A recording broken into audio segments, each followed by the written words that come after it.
The sun is shining, the birds are chirping, the bacon is sizzling.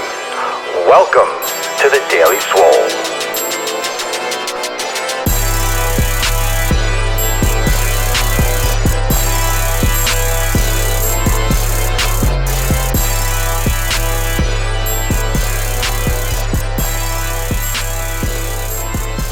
Welcome, everyone, to episode 114 of The Daily Mother Swole. What up, YouTube, iTunes, SoundCloud, Stitcher, Busker, and Periscope. Today's episode, going straight to the point, it's Sunday, and I've been saying on my Snapchat all week that it is just another day of the week. There's nothing fancy about Sunday. There's nothing different except the prefix to the word day. So it's just another chance, another opportunity to get your shit done. And one of the things that I don't talk a lot about, and we do talk about, how to do this or how to do that, or, to do better, or if you're just starting to work out. But let's talk about a more basic concept about those of you that are going to a gym or going to a fitness center and you've never worked out before, about being embarrassed. And someone was mentioning this yesterday, the other day, saying they just started working out and they were embarrassed to go to the gym. And I've never really had the full-blown embarrassment going to the gym. I've never been extremely overweight. I had a lot of extra body fat when I was bulking, and I was self-conscious once I realized when I saw a picture and I saw how kind of big I had gotten. I wasn't lean anymore.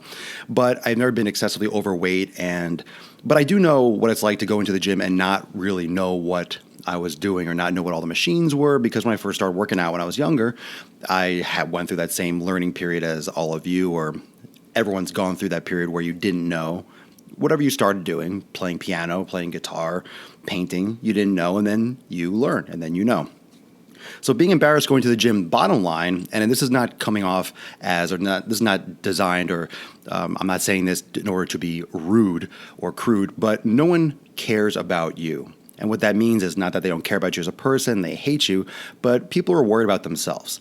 No one is concerning themselves really with you. Everyone's really thinking about their own problems or looking at you, or if they look at you, they're using their own personal experiences as a reflection. And usually any kind of like insults or dirty looks anyone ever gives anyone in any circumstance, not just the gym, is based on just self-reflection and how they view themselves and their own self-value.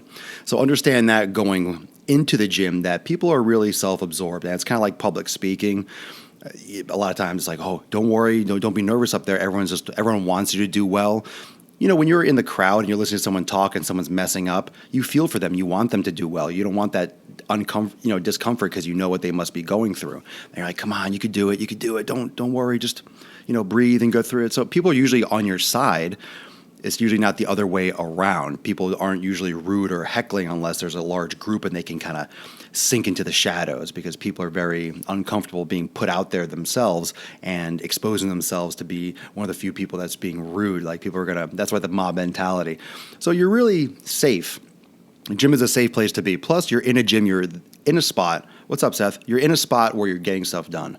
You're not sitting on a couch eating Cheetos. You're actually going to a gym and you're making steps. So you should be proud of yourself and think about it from that aspect, that you are in a place where people go to change their life.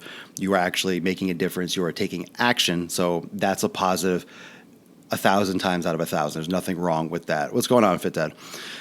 So getting started. So really throw that embarrassment out of the window. It's hard. It might be hard, but really you just kind of have to suck it up and do it.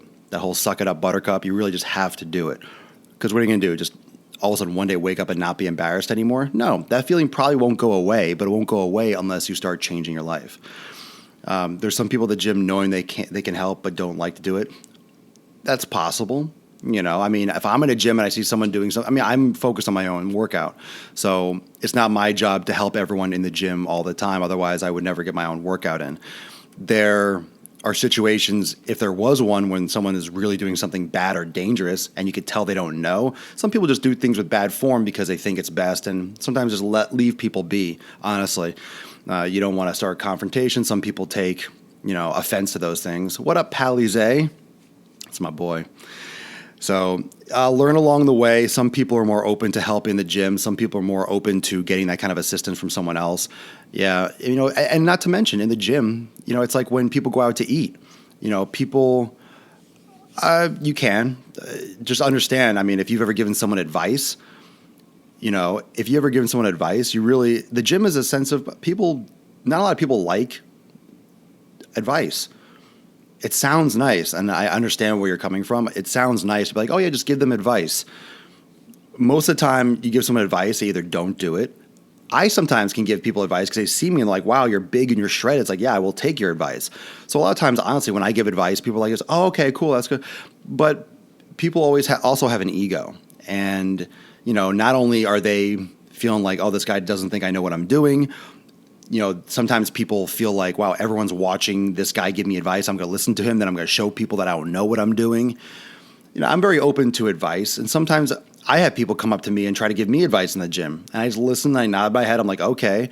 It's usually stuff that I already know. But what am I going to do? Like every time someone talks to me in the gym, I'm going to say, hey, I'm a degree. I have a certified this. I do this. And, sometimes it's like, oh, yeah, cool. Yeah, I like doing this way too. I just have to make it a conversation because a lot of times I know far more than they do. And that's not an ego thing. That's just a fact. I'm just more experienced. And I'm doing a certain thing a certain way for a certain reason. And a lot of times they're just trying to be helpful. They're trying to be nice. A lot of times people think they're being nice or they have good intentions. So, not like people say like, hey, I'm going to give this person advice because I hate him. So it's usually people's perception of receiving advice too. It's like, well, who's going to be given advice because they don't like you? Either they're trying to feel good about themselves and they're trying to help someone else, or they think, oh, this is a great way. Let me show this person. Maybe he can benefit. That's generally the behind the scenes for advice. Usually there's not some ulterior motive, unless there's like some other dynamic in the relationship. Yeah, it could be an icebreaker. And if you're a personal trainer at a gym, for example, it could. A simple help could make a difference. It's still not the point. If you're giving someone help and they need the help, that's fine. But you're missing the psychology behind giving advice, the psychology of the mentality in the gym, the psychology. Yeah, you follow me here and you watch me, you listen to what I'm saying, but I am not coming into your personal space. I'm not necessarily interrupting routine. I'm not, some people don't want it. I'm not saying it's bad. I'm not saying it's I'm not saying it's a bad thing. I'm just saying people react differently. Some people are very receptive to it. Yeah, and I just know this, and this is just a fact. This is with anything. Some people are very receptive for advice. Some people are very acceptive. It's like morning. Some people are very acceptive of constructive criticism. So if I'm doing, and some of you know this, like I make a ton of YouTube videos. So if you're just following me here, if this is the first time in here, you check out my YouTube channel, youtube.com, Swolenormous on YouTube, same username. And I have tons and tons of videos. Yeah, you use it to improve your body. I get that, of course. That's what advice is. Only good advice if you take it. And if it's good advice, it makes it even better. But a lot of times people are sensitive and they have ego around advice. They don't, they feel emasculated. They feel like this person doesn't know. They feel insulted. They feel attacked. It's constructive criticism. So my point of saying the YouTube videos was that I make a lot of YouTube videos. I'm in no means an expert. I'm an expert in the fitness field, but I'm not an expert editor. I've learned everything that I know about YouTube in the past 4 months. So it's a learning progress. So some people have suggestions like, hey, you ever thought about doing this? I'm like, oh, it's a great idea. Or, no, I never did. Or maybe like, no, I'm not going to do that because my goal is to do this. And like, oh, cool. But I've gotten a lot of great criticism. I've gotten a lot of good feedback. That's why I like feedback. That's why I like opinions. I'm like, oh, did you like this? And I ask a lot, like in my Swolenormous premium group, like, hey, what do you guys want to see here? Do you guys like this more? And people give me their opinions because I want to give information that people like. So not everyone likes advice. Not everyone likes constructive criticism. Yeah, ego. And ego, it's okay to have some of an ego. Honestly, it is. Like, it's okay to have command your material and confidence, but ego's different. And that's great. So you're taking advice. You're different. You're acceptive of advice, and you're in a place. You're coming to me but here's the thing: you're coming to my channel. So for those of you that are on YouTube, on Periscope, we're having a conversation about, that people are getting great advice from my channel, and which is fantastic, and that's why I'm here. But you're coming to me for information. You're coming to me, so you're actually actively seeking help in a sense or advice. So it's like you asking me in the gym, people come up asking me hey man, what's a good exercise for this? I will tell them, so you're coming to me. So you're already open. you're already open to this information. I'm not like texting you and like, come on, it's like telemarketing. What if I was like calling you and I'm saying, hey, I'm trying to give you advice, and you're like, all right, enough. Telemarketing is kind of like advice. You have to pay for it. They're trying to sell you something, but they're coming into your personal space. So a lot of times you ignore those phone calls. You're like, oh, this guy's so annoying. He's trying to ask me on a date, or this person's so annoying. They're always trying to like help me do X, Y, and Z. It's unsanctioned, right? You're not, it's unwelcome. It's not, you didn't open the door. Someone's trying to like knock and like, jiggle the doorknob or jiggle a key. So that's the difference between, good and bad advice. But my point is, when you're getting started in the gym, don't be embarrassed. Get in, get started. You can ask advice, you can receive advice. You have to look for proper information, and you're in it for the long haul. So if you're going to the gym, you're just getting started, that embarrassment is only going to hurt you. The longer you wait to start, the less time you have actual like seeing results. Like if you've been thinking about going to the gym for 2 months, that's 2 months. You could have lost 10 pounds already. You could have built, 3 or 4 pounds of muscle. You could be, in like the second phase of like starting to increase volume and, hitting the swing of things. If you just weren't about it, you just did it. You're going to have to do it. You literally have to take the leap. You can get a friend, you can get a partner, but honestly, I think it's best to go on your own, because you create those habits on your own. And then if someone wants to go with you, or you want to go with someone down the line, that's fine. But if you create that like bond or that like need, that like hand holding from the beginning, it's going to be awkward going alone at any point. So it's best if you start on your own, honestly. And a lot of gyms, I'm not saying all the trainers at all the gyms are great by any means, but they have personal trainers that at least know the basics probably, that can show you the machines if you really have no idea. You can watch my material. You can look and observe other people that look like they know what they're doing. You can research. You can look it up online. I mean, Google, shoot, in your hand right now, you're probably watching me on your phone.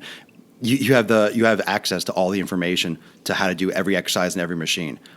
I'm telling you stuff. I'm giving you mentality. I'm giving you like insights and things that you can't just look up online. But you could look up how to do a chest press, on a certain machine, on a specific machine on YouTube. Look it up, and you can see someone doing the exercise on the machine. There are YouTube channels that just show like demonstration. This is how you do. Lower the weight for 2 to 3 seconds and extend elbows, blah, blah, blah. They're boring as hell, but they're informational. It gives you the information that you need.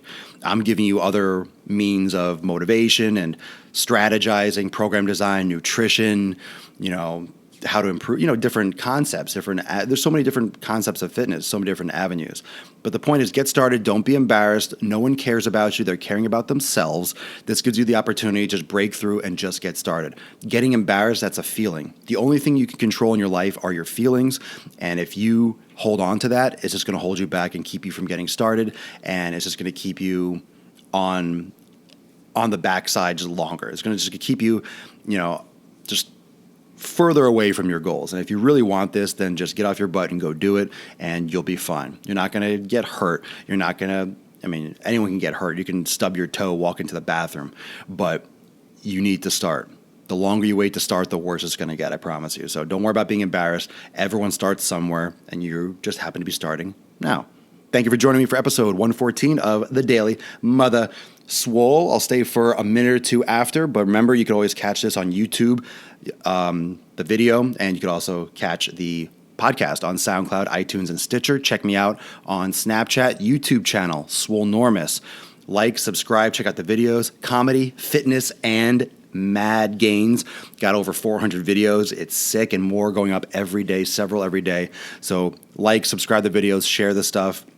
Check me out on Facebook, Instagram, Snapchat. Like I said, stuff is everywhere. So thank you for joining me. I'll see you tomorrow at 12 noon Eastern Time for episode 115 of The Daily Swole. Peace out. Enjoy your Sunday. Get pumped.